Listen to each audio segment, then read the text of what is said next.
पत्रकार साथियों, आप सब जानते हैं कि गोवा में जैसे जैसे इलेक्शन पास आ रहा है वैसे वैसे आम आदमी पार्टी का ग्राफ लगातार बढ़ रहा है और आम गोवंस के अंदर ये भरोसा बढ़ता जा रहा है कि आम आदमी पार्टी ही वो पार्टी है जो पूरे गोवा को एक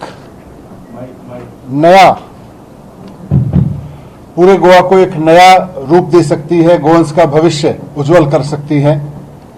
ये बात अब धीरे धीरे गोवंस में चर्चा का विषय बन रही है। जिस तरह से पार्टी मजबूत होती जा रही है, इलेक्शन के पॉइंट ऑफ व्यू से भी और एक टीम के पॉइंट ऑफ व्यू से भी ये बहुत बड़ी बात है हमारे लिए। मुख्यमंत्री जी के नेतृत्व में, मुख्यमंत्री अरविंद केजरीवाल जी के नेतृत्व में आम आदमी पार्टी की तरफ से पहले ही यह ऐलान किया जा चुका है कि आम आदमी पार्टी की सरकार बनने के बाद एक गोवा का नया भविष्य तय करने का, एक पढ़ा लिखा, शिक्षित, स्वस्थ, रोजगार उन्मुख गोवा की दिशा तय होगी। इस संबंध में पहले ही अरविंद केजरीवाल जी ऐलान कर चुके हैं कि किस तरह से आम आदमी पार्टी की सरकार बनने के बाद गोवा में 300 यूनिट बिजली फ्री दी जाएगी। शिक्षा, स्वास्थ्य के संबंध में, तीर्थ यात्रा के संबंध में, रोजगार के संबंध में भी आम आदमी पार्टी की तरफ से पहले एक खाका दिया जा चुका है कि कैसे ये संभव है। आम आदमी पार्टी के सदस्य के रूप में, लीडर्स के रूप में गोवा के सभी समाजों से लोग जुड़ रहे हैं। हर समाज से लोग निकल के आम आदमी पार्टी ज्वाइन कर रहे हैं। मुख्यमंत्री अरविंद केजरीवाल जी भी पिछले कुछ महीनों में कई बार गोवा आए और एक बड़ी महत्वपूर्ण बात उनकी कई विजिट्स में सामने आई, जिसके संबंध में आज एक मैं महत्वपूर्ण घोषणा पार्टी के डिसीजन के संबंध में करना चाहता हूं। गोवा को आजाद हुए 60 साल से ज्यादा हो गए। इन 60 साल में गोवा में 13 मुख्यमंत्री रहे। इनमें ब्राह्मण समाज के, गोमंतक, मराठी गोमंतक समाज के, कैथलिक समाज के सब लोग थे।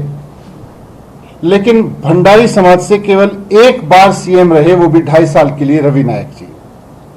यानी 60 साल में पूरे 5 साल के लिए अभी तक गोवा में भंडारी समाज से एक बार भी कोई व्यक्ति मुख्यमंत्री नहीं बना। हम सब जानते हैं, आप सब जानते हैं मुझसे बेहतर कि गोवा में ज्यादातर लोग बहुजन समाज से आते हैं और बहुजन समाज में भी सबसे ज्यादा संख्या, ओबीसी समाज में सबसे ज्यादा संख्या भंडारी समाज के लोगों की है।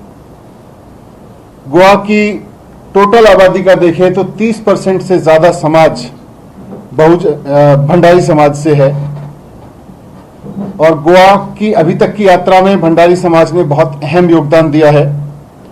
फिर भी अभी तक किसी पार्टी ने भंडारी समाज से किसी को मुख्यमंत्री नहीं बनाया। भंडारी समाज गोवा को खड़ा करने में बहुत अहम भूमिका निभाता रहा है, लेकिन गोवा की अभी तक की राजनीति में भंडारी समाज को वो जगह नहीं मिली।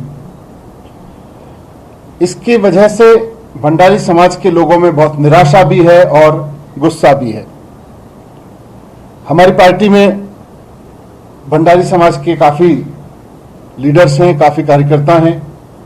मुख्यमंत्री जी भी जब पिछली बार आए थे, अरविंद केजरीवाल जी, तो वो समाज के लोगों से मिले थे। सबकी मांग थी कि आम आदमी पार्टी आने वाले चुनाव में मुख्यमंत्री चेहरा भंडारी समाज से बनाए। उनका कहना है कि जब भंडारी समाज इतनी महत्वपूर्ण भूमिका निभा सकता है और इतनी बड़ी संख्या में, तो हम में कमी क्या है। उनका सवाल है, भंडारी समाज के लोगों का सवाल है कि आखिर हम में क्या कमी है कि कोई भी पार्टी भंडारी समाज से कभी कोई किसी को मुख्यमंत्री बनाना पसंद नहीं करती है, उसको चेहरा नहीं बनाती है।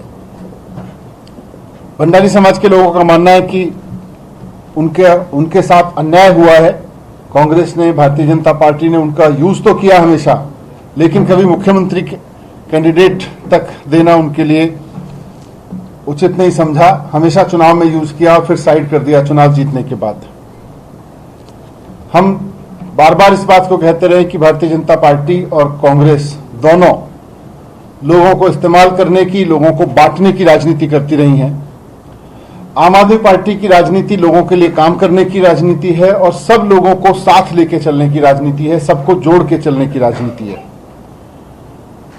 इसलिए आम आदमी पार्टी ने तय किया है कि हम आने वाले विधानसभा चुनाव में मुख्यमंत्री का चेहरा भंडारी समाज के किसी व्यक्ति को बनाएंगे, भंडारी समाज से एक व्यक्ति को बनाएंगे।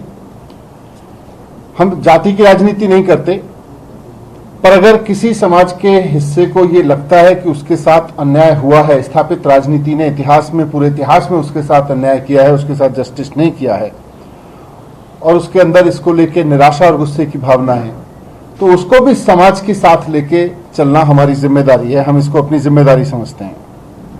हम भंडारी समाज से ऐसे व्यक्ति को मुख्यमंत्री का चेहरा बनाएंगे जिस पर पूरे गोवा को गर्व होगा, जो पूरे गोवा के सब लोगों को साथ लेके चलने की क्षमता रखेगा, जो गोवा के विकास के लिए दिन रात मेहनत करके काम करेगा, उस पर पूरे गोवा को गर्व होगा, पूरी तरह से ईमानदार होगा और हर जाति, हर धर्म के लोग उस पर खुद गर्व करेंगे।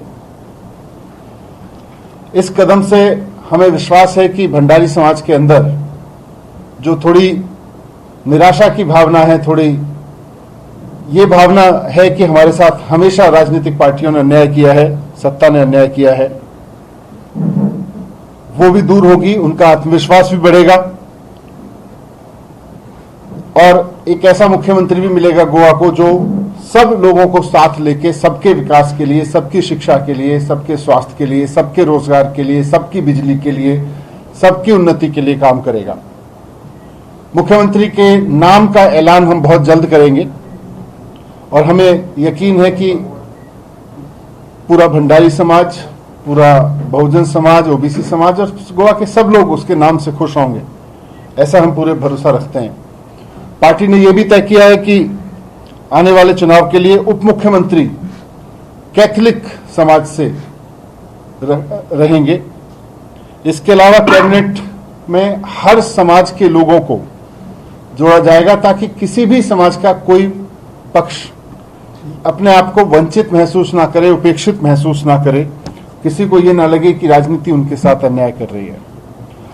ये जैसा हमने कहा कि नए गोवा को खड़ा करने के लिए मिशन है, उस मिशन में सबके लिए शिक्षा, सबके लिए सस्ती बिजली, सबके लिए अच्छा स्वास्थ्य, सबके लिए तमाम अच्छी सुविधाएं, सबकी तरक्की के रास्ते खोलने का और समाज के सभी लोगों को यूनाइट करके इकट्ठे लेके चलने का, किसी भी के मन में कोई हीन भावना न रहे, किसी के मन में ये उपेक्षित भावना न रहे कि हमें हमेशा उपेक्षा की गई है।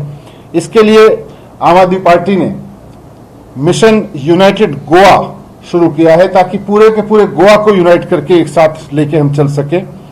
इसी मिशन यूनाइटेड गोवा के अंतर्गत अब आम आदमी पार्टी के कार्यकर्ता गोवा के घर घर जाकर गोवा के लोगों को जोड़ेंगे और सबको साथ लेके चलेंगे। ये पार्टी के कुछ डिसीजंस थे जो मैंने आपके समक्ष रखे। बहुत बहुत धन्यवाद। आपके कुछ प्रश्न हो तो मैं उनके उत्तर दे सकता हूं। एक सवाल है कि एक आप पढ़िए, वन बाय वन करना है, उसमें क्या इशू ये है कि आपने किसी जाति का नाम किया है, तो आपने भी ये भी सुना होगा कि कई पिछड़े जाति जमात, ऐसे जमात के लोग ऐसे हैं कि जिसका मुख्यमंत्री कभी नहीं बना, तो इनको तो उससे पहले हजारों 1000 ईयर से भी उन पर परेशानी होगी। तो आपने ये क्यों नहीं तय किया कि जो पिछड़े वाला हो, दलित हो, जो बाकी वाले वर्ग हो, इनको मुख्यमंत्री के तौर पर सामने लाए? जैसे मैं अम्बेडकर ने जब बनाई थी संविधान हमारा, तो उसी का ढांचा था, आरक्षण का मूल हेतु ही वही था। अब जो आरक्षण कर रहे हैं वो अभी जो ऊपरी वो समाज की वाले आरक्षण नीति चल रही है, वो नहीं, जो आरक्षण है उसकी अपनी जरूरतें हैं और उसका अपना जस्टिफिकेशन है, उसकी जरूरतें हैं, लेकिन साथ साथ गोवा के अगर किसी एक बड़े समाज वर्ग को लगता है कि हर एक राजनीतिक पार्टी ने उनके साथ उपेक्षा की है, तो जब हम मिशन यूनाइटेड गोवा रख रहे हैं, मिशन सारे गोवा को इकट्ठा लेके चलने का हम काम कर रहे हैं, सबके लिए शिक्षा, सबके लिए सुविधाएं व्यवस्था करने के लिए काम कर रहे हैं, एक ईमानदारी की राजनीति देने के लिए काम कर रहे हैं, तो समाज के हर वर्ग को साथ लेके मिशन यूनाइटेड गोवा हम इसीलिए हम लेकर आए हैं। ये 60 साल की दूसरा बात बोलिए अभी आ जाते हैं। Sir, you have been always fighting elections on governance.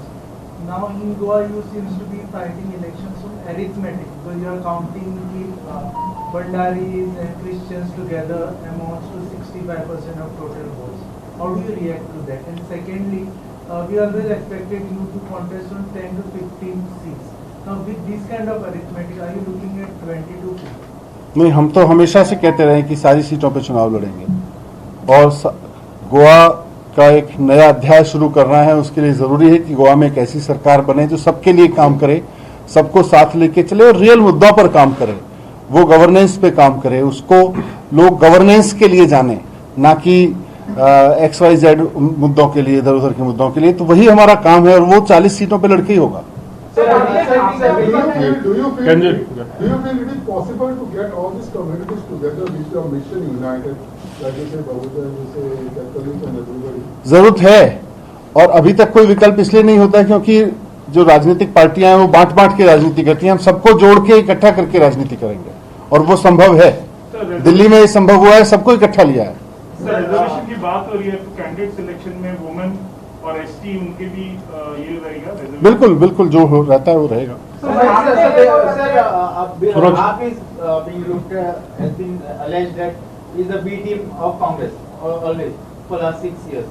Now with this your confirmation that Bhandari will be the same, are you trying to shrug off those allegations or trying to negate the BJP, because you are directly targeting the BJP votes over there? देखिए, हम आज जब गोवा की बात करते हैं तो हर party को वोट देने वाला आदमी, हर अलग अलग सेगमेंट को अभी तक वोट देता रहा आदमी इसमें उम्मीद देख रहा है। और हमारा टारगेट तो सब है। हम कांग्रेस के वोट देने वाले को भी चाहते हैं, हम बीजेपी के वोट देने वाले को भी चाहते हैं कि वो भी अब विकास के लिए वोट दे, वो भी एक अच्छी एजुकेशन, अच्छी बिजली, 24 घंटे बिजली, सबसे सस्ती बिजली और इन सब चीजों के लिए वोट दे, वो भी रोजगार के लिए वोट करे। तो उसमें बीजेपी का वोटर भी है, बीजेपी का वोटर भी सफर कर रहा है। तो हम तो सबको टारगेट लेके चल रहे हैं और हम सबको साथ लेके चलना चाहते हैं।